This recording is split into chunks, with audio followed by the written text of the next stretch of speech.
അടുത്തതായി അർജന്റീന നേരിടാൻ പോകുന്നത് സ്വിറ്റ്സർലാൻഡിനെയാണ്. പേടിയുണ്ടോ അരകളെ? പേടിക്കണ്ട കേട്ടോ, എന്തായാലും നിങ്ങൾ ജയിക്കും. ഒരു 3-1 നിങ്ങൾ ജയിച്ചിരിക്കും. കഴിഞ്ഞ കൊളംബിയ വേഴ്സസ് സ്വിറ്റ്സർലാൻഡ് മാച്ച് കണ്ടവർക്ക് മനസ്സിലാവും അവിടെ എന്താ സംഭവിച്ചതെന്ന്. ഇനി നമുക്ക് അർജന്റീന വേഴ്സസ് കൊളംബിയയും അർജന്റീന വേഴ്സസ് സ്വിറ്റ്സർലാൻഡ് മാച്ചുകൾ തമ്മിലുള്ള ഒരു വിൻ റേറ്റ് ചെക്ക് ചെയ്യാം.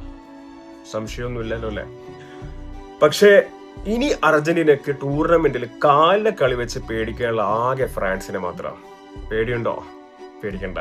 അതിനും മൊട്ട വൈ തെളിയിച്ചു വെച്ചിട്ടുണ്ട്.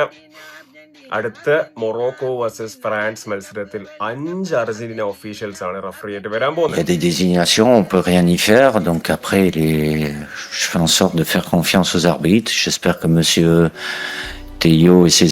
ഇപ്പൊ ബാക്കിയുള്ളവർ പറയും ഇത് ആദ്യത്തെ സംഭവമല്ല, എടാ പൊട്ട, ഇത് കമ്മ്യൂണിക്കേഷൻ ബാരിയർ ഒഴിവാക്കാൻ വേണ്ടി സെയിം രാജ്യക്കാരാണ് ഇറക്കുന്നതെന്നൊക്കെ. ഏറ്റവും ക്രൂഷ്യൽ ആയിട്ടുള്ള 2022 വേൾഡ് കപ്പിന് പോലും അങ്ങനെ സംഭവിച്ചിട്ടില്ല. വേൾഡ് കപ്പിന്റെ റഫറിങ് പോലും 4 പോളിഷ് റഫറിയും 1 US റഫറി ആയിരുന്നു. ഈ പ്രാവശ്യത്തെ മൊറോക്കോ വേഴ്സസ് കാനഡയിലും അതേപോലെ ഡിഫറെന്റ് കൺട്രീസ് റഫറി ആയിരുന്നു. എടാ മണ്ടന്മാരെ, റഫറിമാർക്ക് അങ്ങനെ ലാംഗ്വേജ് ബാരിയർ ഒന്നുമില്ല. എല്ലാ ലാംഗ്വേജും ക്യാരി ചെയ്യാൻ പറ്റുന്ന ആൾക്കാരെ പിടിച്ചാൽ റഫറി ആക്കുള്ളൂ. ഇനി ആരാ റഫറി ചെയ്യാൻ പോകുന്നത്? Facundo teller. ആരാണ് ഫക്കുണ്ടോ ടെല്ലോ? ഏറ്റവും കോൺട്രവേഴ്സി ക്രിയേറ്റ് ചെയ്ത റഫറിയാണ്.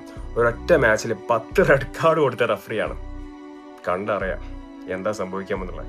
ഇന്നെന്തായാലും കാർഡിന്റെ പെരുന്നാളായിരിക്കും. ഓക്കെ, നല്ല കിടിലൻ മാച്ചായിരിക്കും. കാണുക, വിറ്റ്നസ് ചെയ്യപ്പെടുക എന്തൊക്കെയാണ് ഇവിടെ സംഭവിക്കാൻ പോകുന്നത്. ഓക്കെ.